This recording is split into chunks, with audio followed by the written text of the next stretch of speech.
In the late 11th century, Europe stood on the edge of transformation. A world shaped by kings, castles, and faith was about to answer a sacred call. In 1095, at the Council of Clermont, Pope Urban II spoke words that would echo for centuries. He called upon Christian knights to reclaim the Holy Land from Muslim rule. Thousands of men, driven by faith, glory, and hope, prepared for a long and brutal journey. This is the story of the First Crusade. The call to crusade spread like wildfire across Europe. Lords, knights, and even common peasants vowed to take the cross. They stitched red crosses onto their cloaks, symbols of holy duty and sacrifice. One of the first groups to set out was not an army, but a mob, the People's Crusade. Led by a charismatic preacher named Peter the Hermit, they were fueled by passion but lacked weapons and training. Still, they marched eastward, believing divine power alone would carry them to Jerusalem. But the harsh reality of war met them early. As they entered Anatolia, they were ambushed by Seljuk forces.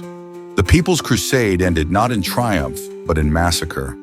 Later that year, the main Crusader armies began to arrive. Unlike the first wave, they were organized and heavily armed. These forces included noble leaders like Raymond of Toulouse, Bohemond of Taranto, and Godfrey of Bouillon. In 1097, they joined with the Byzantine Empire to begin their campaign, targeting the city of Nicaea.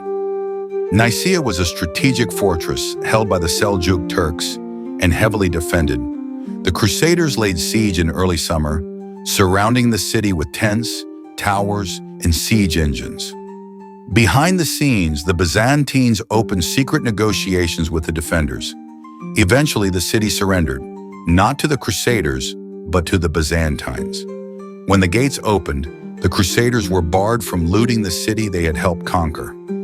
Frustration grew. Tensions between the Crusaders and the Byzantines began to rise. Despite the conflict, the crusade pressed forward. The armies marched eastward into the dry, unforgiving lands of Anatolia. In the summer of 1097, as the Crusaders advanced near Dorylaeum, Seljuk cavalry launched a surprise ambush. Caught off guard, the Crusaders formed a defensive shield wall and held their ground. After a brutal clash, they emerged victorious, though many were wounded and exhausted. Resting after the battle, they licked their wounds and prepared to push onward. The army continued its march south through rough, dry terrain. The heat was merciless. Men fainted. Progress was slow. Then in the distance, they saw the great city of Antioch.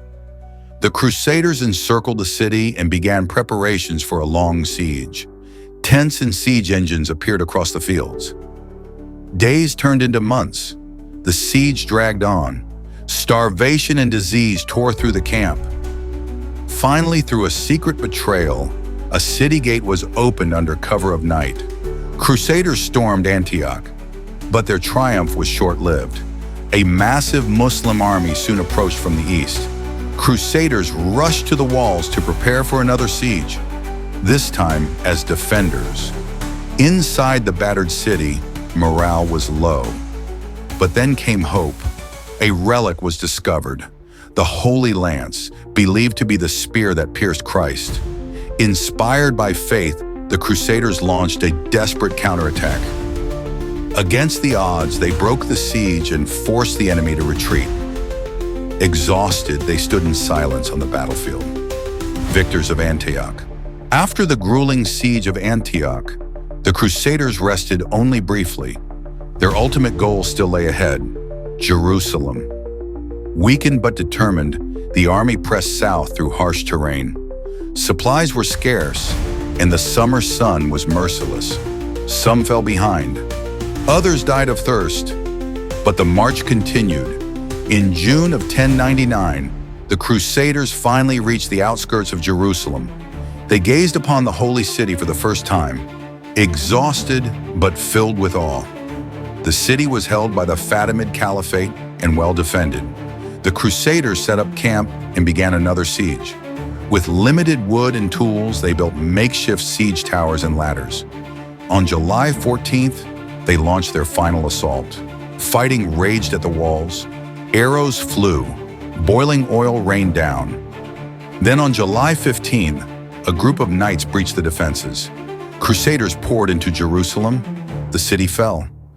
After years of struggle, the crusade had reached its end. Though the cost was great, their mission, at least in their eyes, was fulfilled. They gave thanks at the Church of the Holy Sepulchre, kneeling where they believed Christ had been buried. The First Crusade was over, but its legacy would echo through history for centuries to come.